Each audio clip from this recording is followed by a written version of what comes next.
नमस्कार, आप देख रहे हैं प्राइम टीवी। मैं हूं आपके साथ आरती तिवारी। वक्त हो चुका है हर शहर प्राइम रिपोर्टर का। दिल्ली विधानसभा चुनाव की सुगबुगाहट तेज हो चुकी है। फर्जी वोटर्स के मुद्दे पर सियासी घमासान छिड़ा हुआ है। अब बीजेपी अरविंद केजरीवाल पर चौतरफा हमला कर रही है। यूपी बिहार के लोगों का अपमान करने का आरोप केजरीवाल पर लगाती हुई नजर आ रही है। अरविंद केजरीवाल के यूपी बिहार को लेकर दिए गए बयान पर बीजेपी सांसद मनोज तिवारी ने पलटवार किया है। उन्होंने कहा कि अरविंद केजरीवाल यूपी और बिहार के लोगों से नफरत करते हैं। तो वहीं जिस प्रकार से पूर्वांचल के वोटरों को लुभाने के लिए दोनों पार्टियां कितनी जद्दोजहद कर रही है, वो प्रतिक्रिया आपको सुनाते हैं। नई दिल्ली विधानसभा के अंदर 15 दिसंबर के बाद से कल तक यानी कि 8 जनवरी तक 7 जनवरी तक 22 दिन में 5,500 वोट कटने के लिए आ गए हैं।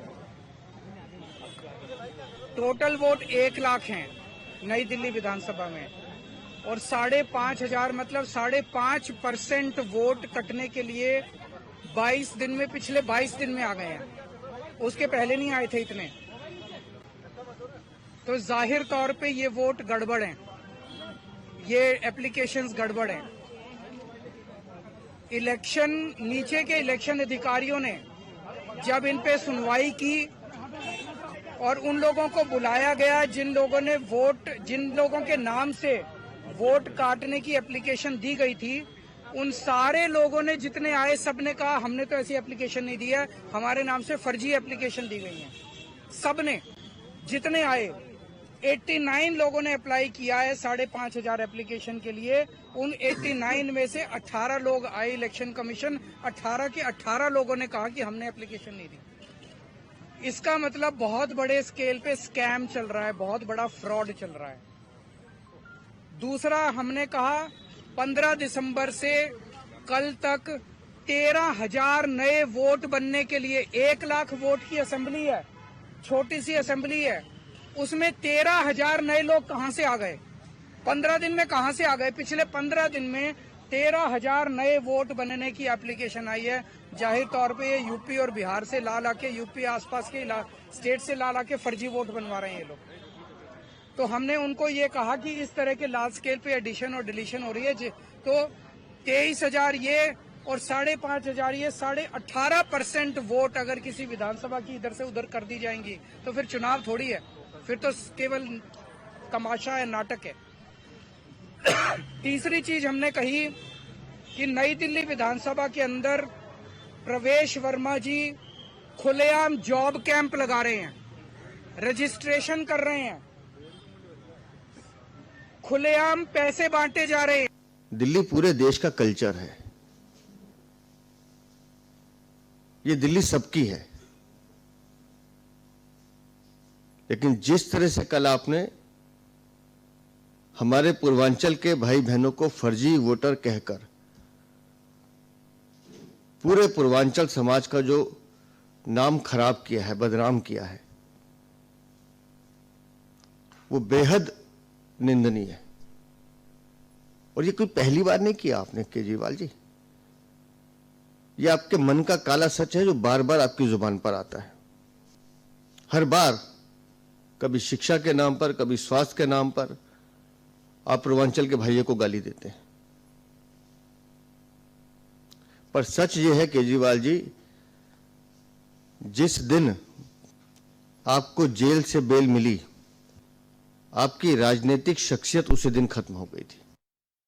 हम समझाते हैं कि आखिरकार पूर्वांचल वोटर्स को लुभाने की कवायद, जद्दोजहद क्यों सामने आ रही है, क्योंकि जिस प्रकार से पूर्वांचल मतदाता काफी जादूगर होते हैं इस विधानसभा चुनाव में, क्योंकि 2020 में दिल्ली में 29 सीटों पर, यानी कि 29 सीटों पर सीधे तौर पर दबदबा होता है पूर्वांचली वोटर्स का।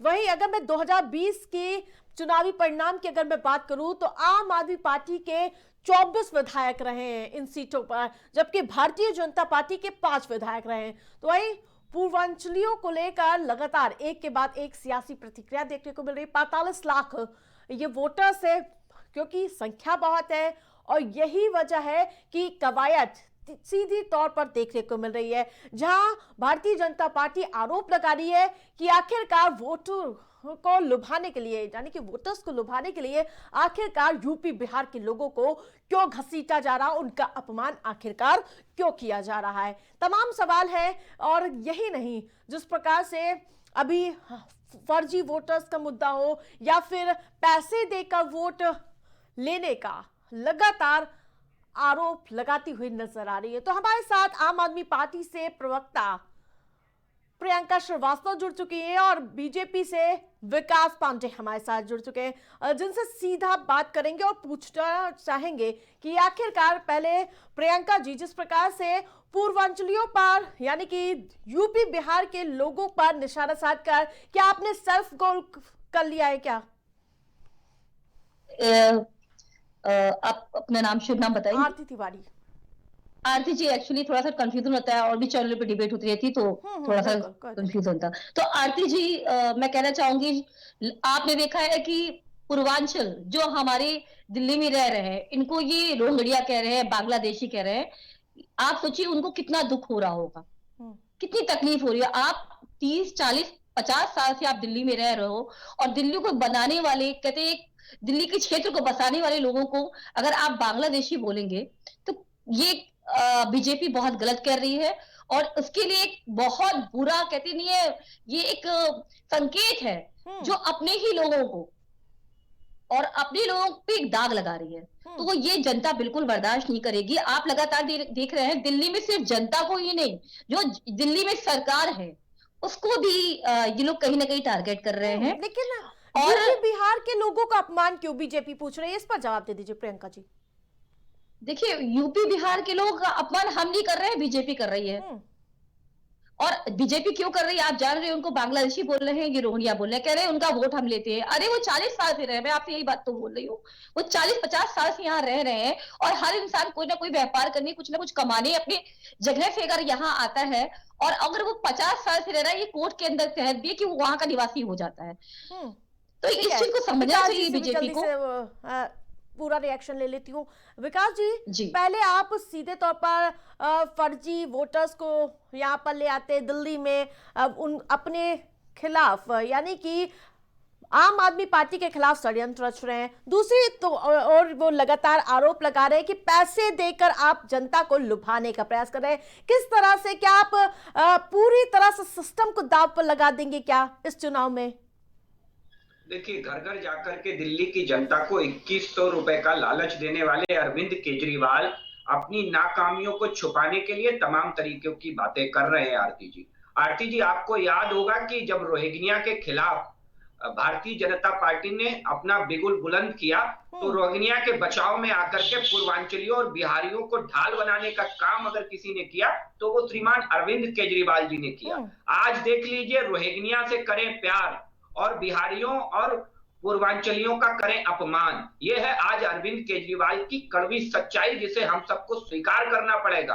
आखिर रोहिंग्या होते हैं, आप उनकी तुलना पूर्वांचलियों और बिहारियों से कैसे कर सकते हैं? क्या कोई ऐसा बिहारी हो सकता है दिल्ली के अंदर जिसके पास कोई एविडेंस ना हो? क्या ऐसा कोई पूर्वांचली हो सकता है दिल्ली के अंदर जिसके पास कोई एविडेंस? लेकिन भारतीय जनता पार्टी कैसे कर सकती है, क्योंकि ये रोहिंग्या और पूर्वांचलियों का ही एक ही सांस में नाम लिया था और इन पे सवाल उठाए थे आपके अध्यक्ष ने, जिसको लेकर आम आदमी पार्टी आक्रामक भी नजर आई थी और जिसको लेकर संजय सिंह ने सदन में खड़े होकर कहा था कि इन्होंने पूर्वांचलियों को तुलना रोहिंग्यों से कैसे कर दी थी। इस पर जवाब दे दीजिए।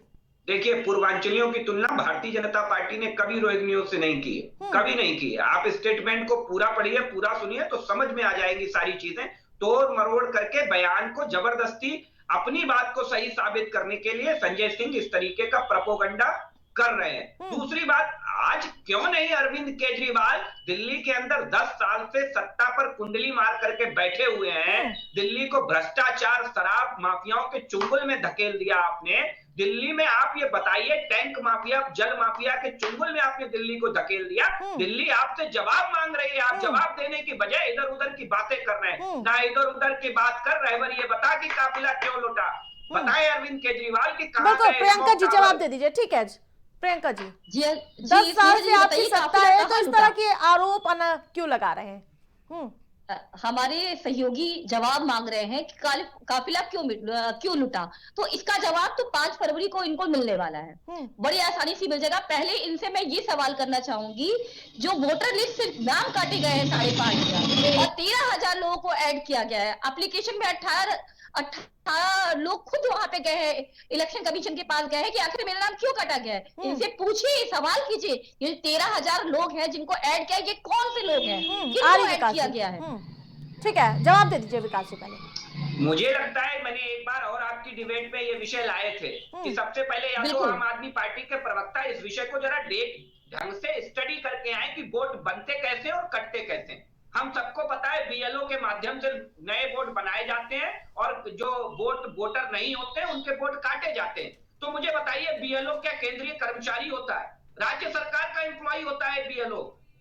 आरती जी, ये पूरा देश जानता है, एक चुनाव की एक पारदर्शी प्रक्रिया है जो पूरे देश में एक समान लागू होती है चुनाव आयोग के द्वारा। और इस आरती जी, ये एक साधारण प्रक्रिया है, वो हम भी जानते हैं और ये पूरा देश जानता है, हर इंसान जानता है कि बीएलओ क्या होता है और प्रक्रिया क्या होती है। हमको ऐड कराना होगा तो, लेकिन मेरा प्रश्न ये नहीं है कि बीएलओ ने ऐड किया है, आखिर ये कैसे ऐड हुई है? 13,000 लोग कौन है जिनको ऐड किया गया है? बीएलओ किसके हैं? बीएलओ किसके एम्प्लॉय होते हैं? वोट कैसे कटते हैं, कैसे जुड़ते हैं, जरा पूछ लीजिए। कहाँ से आए हैं? कहाँ दिल्ली में बसा दिया गया है इनको? कहाँ बैठा रखा है इनको जो 13,000 लोग आ गए हैं अचानक से? ठीक है प्रियंका जी, जिस प्रकार से लगातार एक के बाद एक आरोप लगा रही है कि काम तो कुछ किया नहीं 10 सालों में, तो मनगढ़ंत गढ़ने का प्रयास किया जा रहा है आम आदमी पार्टी की ओर से। स्नेहा जी बताइए, आप 10,000 किलोमीटर की सड़क, 15,000 किलोमीटर की नालियां, 6 फ्लाईओवर, 6 यूनिवर्सिटीज, ये काम नहीं हुआ है?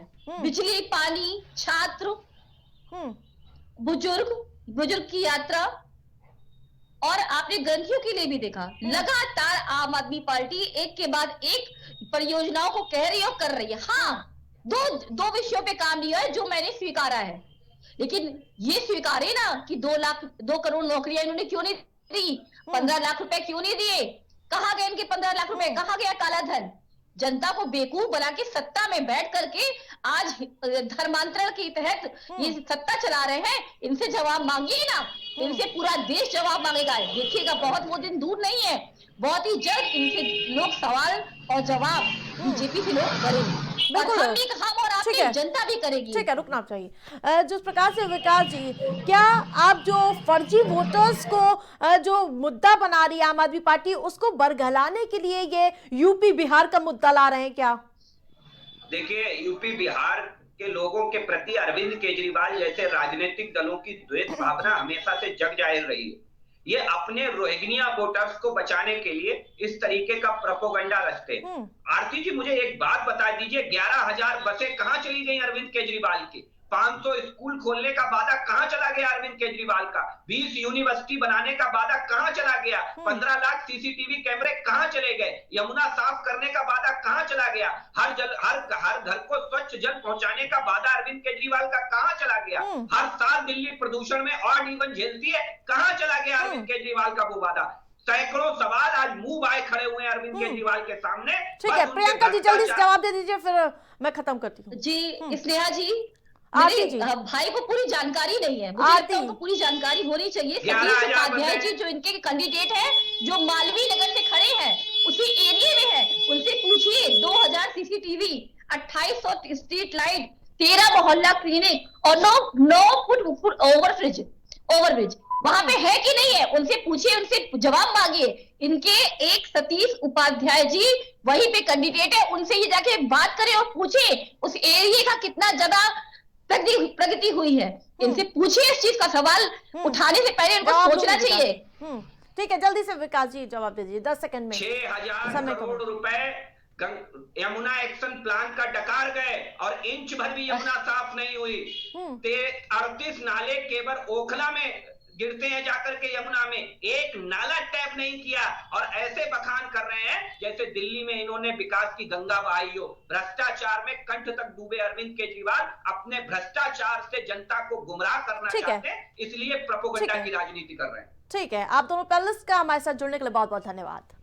लेकिन जिस प्रकार से दिल्ली का संग्राम इन दिनों बेहद ही गर्माता हुआ नजर आ रहा है।